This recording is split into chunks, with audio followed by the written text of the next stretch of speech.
Labdien! Tātad, šis ir otrais video šodien. Šodien būs par Ladešu vienlīdzīgi teikuma locekļi.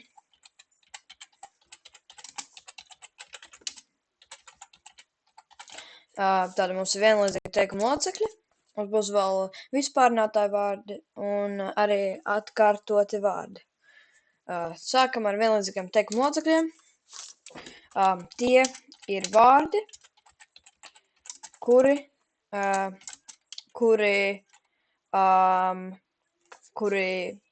atkārtojas, varētu teikt, kuri atkārtojas pēc teikuma locekļa.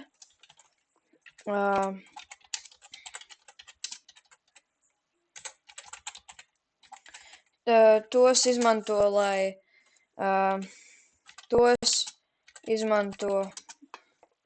lai paustu plašāku domu,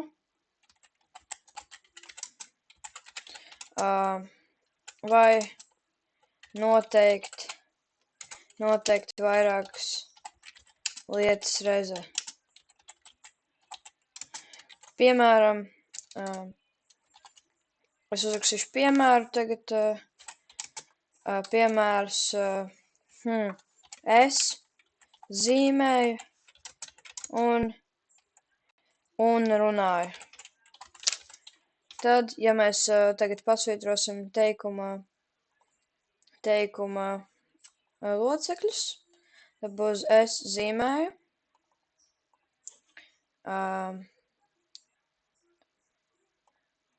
Šis būs ar dubultsvītru.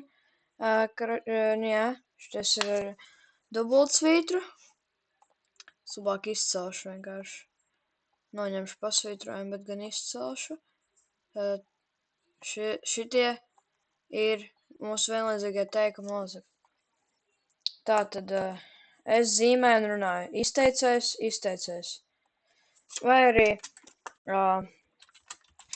tev patīk žirafas, ziloņi un zebras.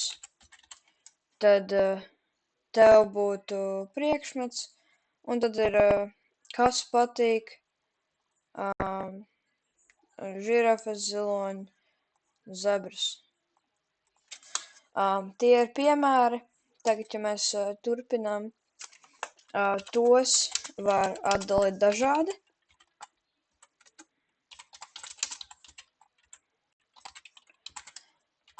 Tātad, tos var atdalīt pirmkārt ar komatu, V1, V2, V3, punkts.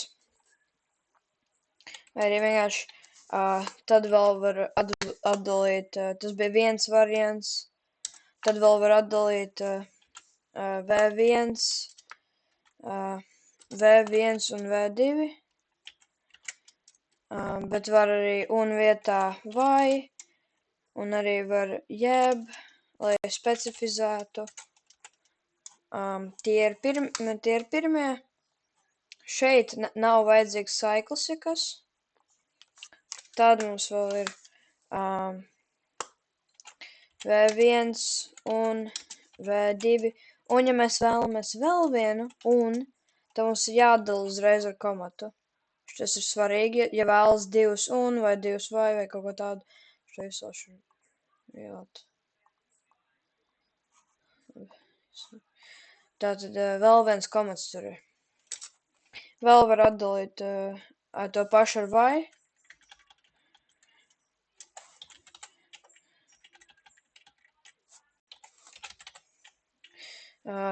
Tad vēl ir V1, bet V2.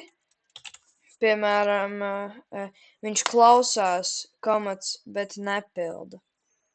Tātad divi darbības vārdi, kuri viens pret otru ir. Jā? Tas ir labākais veids, kā to izskaidrot. Tad vēl var to pašu tikai ar kaut gan. Tie ir līdzīgi. Tas pats piemērs viņš klausās, kaut gan nepild, vai arī tas man patīk, kaut gan nedaudz biedē. Tie ir piemēri. Labi, vēl var gan V1, gan V2. Un, ja jūs vēl neesat sapratuši, šie ir V1, V2, V3, tie visi ir vienlīdzīgi teikuma locekļi. Es varbūt uzzīmēšu ir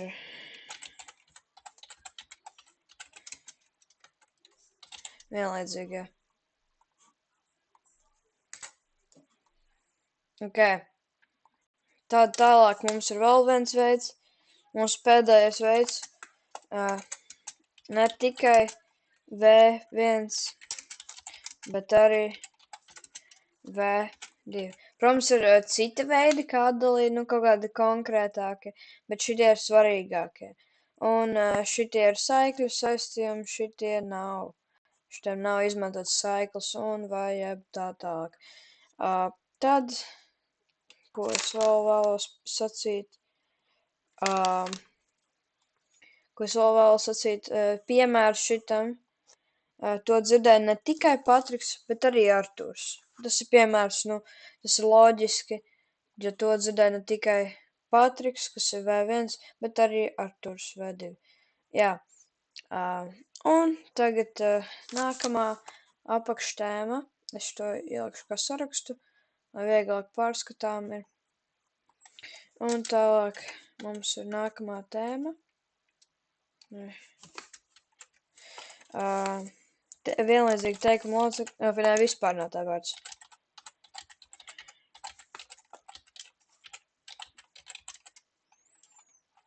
Tātad, šitie vispārinātāja vārdi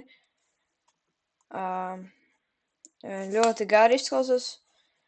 Patiesībā viņus sauc par vispārinošie vārdi, vispārinošie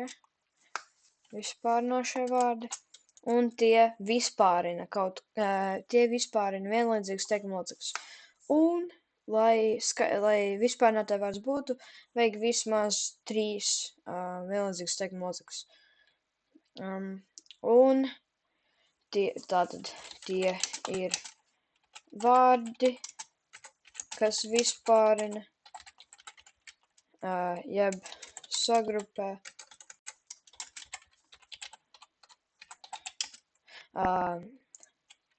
vienlīdzīgus teikuma locekļus.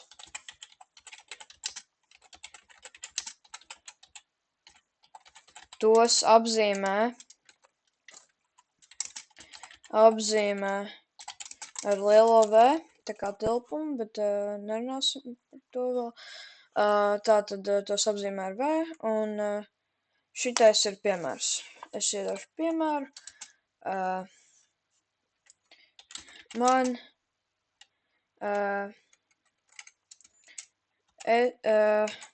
es vakar darīju. Es vakar zīmēju dzīvniekus. Ziloņus, žirafas, zebras. Tas ir piemērs. Tātad vispārinošais vārds ir dzīvniekus, un žirafas, ziloņus, zebras, tie ir vienlīdzīgi teikuma locekļi. Kas ir interesanti, ir, ka parasti dzīvnieki, šitais vispārinātāja vārds, ir tādā pašā locījumā kā šitie vienlīdzīgi teikuma locekļi. Parasti. Ir daži izņēmumi, bet tie nav tik svarīgi. Pēc, jā. Tos iedala šādos teikumos. Tātad pirmā forma ir kaut kādas lietas, tad V ar kolu, V un V un V. Jā, Un tad vai 1, vai 2, vai 3 kaut vai. Te var jebkādu no tām formām. Es ieteiktu un vai komatus, un tātad,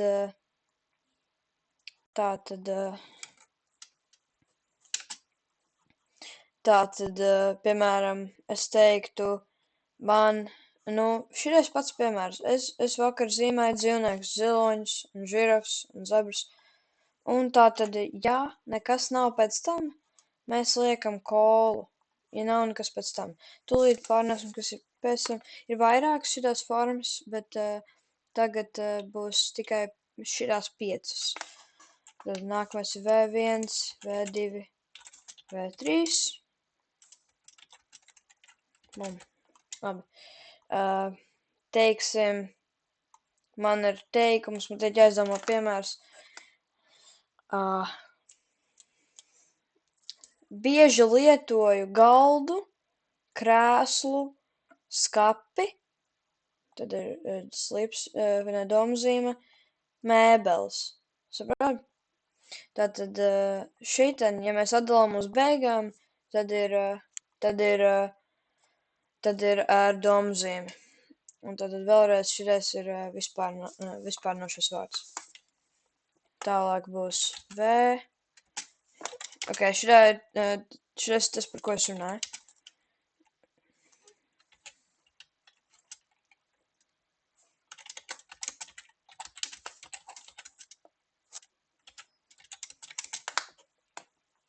Te nav obligāti, kā arī uzrakstīsim kaut kādu tur bla, lai iet tālāk.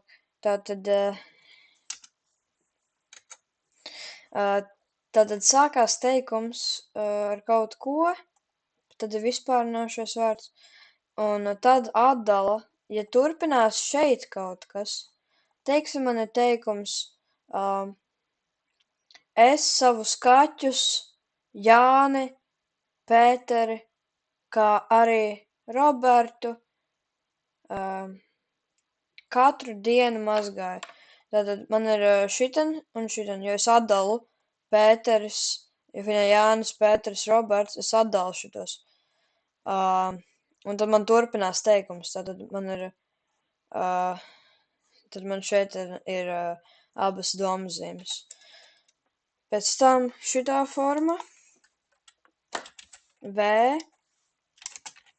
kā, V, 1 vai 2 vai 3. Tātad šitais ir ļoti interesanti ar nākamo formu, bet es ātri pastāstīšu par šito. Tātad putni, komats, kā sarkankrūtīši, komats, zvirbuļi, komats, baloži, komats, ir ļoti skaisti putni. Tas ir piemērs. Bet šeit ir interesanti, jo jādala ir gan pēc vispārinātā vārda ar komatu un pēc vienlīdzīgiem teikuma locekļiem ar komatu. Un tad mums ir pēdējais piemērs, vajadzētu rindstarps padarīt mazāks. Kur rindstarps? Var ietilpt? Jā, kur ir. Labi. Tādi V, kā V1, V2, V3. Šitais iet pilnībā pret šito, tāpēc, ka ir vārds tādi. Ja nebūtu tādi, tad būtu jāliek šitam komats un beigās komats. Bet tāpēc, ka ir tādi, tādas, tādus putnus kā sarkankrūtīšus, zvirbuļus, baložus mēs saucam par, mēs uzsveram kā skaistus. Teiksim tā, šita neatdala beigās, šita neatdala pirms. Tikai starp vienlīdzīgiem teikuma locekļiem ir komata. Ok, tad tas ir vispārinātāja vārds, un tagad mūsu pēdējie. vārdi tūlīt. Tātad mums ir atkārtot vārdi.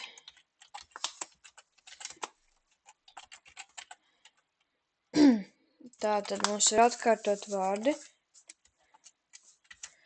Tie ir vārdi, kuri atkārtojas. Nevar būt, bet es tūlīt pastāstīšu, ko tas nozīmē. Tātad ar atkārtojumu uzsver priekšmetu vai pazīmi daudzumu, darbības atkārtošanos vai ilgumu vai pazīmes stiprumu. Tātad nosaka, cik liela ir lieta. Neburtiski. Nevienmēr burtiski.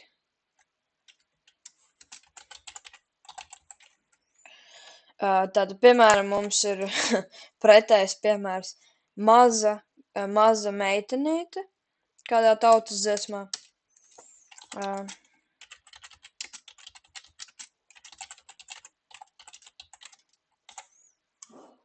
Kāpēc man šito rāda, ka ne? Tātad šeit mēs atdalīsim ar komatu. Tāpēc, ka tie ir vienlīdzīgi teikumi locekļi. Tā mums ir maza meitenīte. Teiksim, teikums turpinās. Šis ir visbiežāk izmantots stāstījumos, lai uzsvērtu kādu emociju vai arī tautas dziesmās, lai izklausītos labāk, lai trohai un daktils sakristu, jā, trohais daktils, tie ir ritmu, zilbas daudzumi, kā tiek uzsvērts zilbas, jā. Runā atkārtotus vārdus citu no citu atdala ar pauzēm, bet rakstos ar pieturzīmēm, komatiem, domzīmēm, rētāk ar daudzpunktiem. Tātad parasti šos vārdus atdala ar komatu. Mēs jau pārunājām mazu meitenīti. Šis ir atdalīts ar komatu. Bet, norādot uz emocionālām pauzēm, atdala ar daudzpunktiem. Un šis ir piemērs.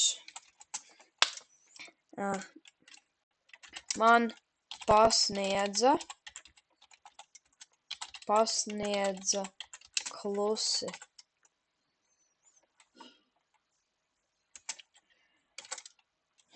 Tātad mēs lasītu to šādi. Man pasniedza klusi. Bet te, lasot tekstu, mēs jau redzam, ka šis ir ļoti emocionāli uzsvērts, vai ne? Nu tā, ka tam ir dziļāka nozīme, ja ieliek daudz punktu. Bet to nedrīkst likt vietās, kur tas ir bezjēdzīgi. Citādi tas nebūs pielietots labi. Un norādot uz lielāku pauzi vai paskaidrojumu starp atkārtotiem vārdiem liek domu zīmi. Domu zīmi liek tad, kad paskaidrojums vai gara pauze. Es nemāku rakstīt.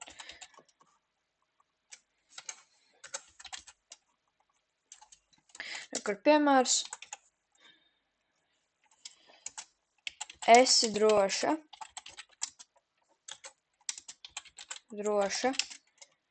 un laimīga. Mēs to lasītu kā esi droša un laimīga, bet lasot, mēs jau redzam to, ka šitā ir domzīme. Tāpat kā ar daudz punktu, mēs redzam to emocionālo nozīmi. Un vēl atkārtot vārdi, atkārtotiem vārdiem nav tikai pieturzīmi atdalījums, ka šito visu apgrūtina. Tos atdala arī ar partikulām Nu, tad, ne, jau, jo, kā arī ar patstāvīgiem vārdiem.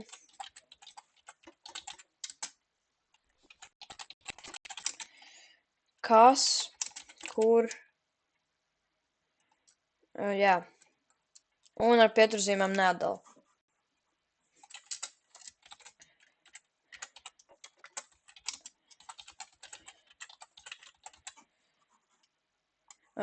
Šito es izsaušu.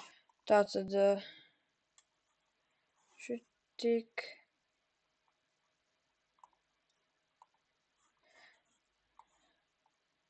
Jā. Es uzrakstīšu piemērus. Bija rudens, tad rudens.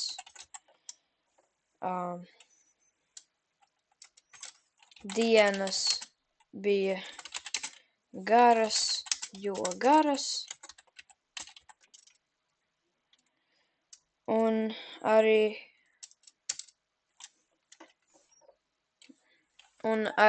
jā. Izdarīju to tagad, jau tagad. Jā, tas ir viss.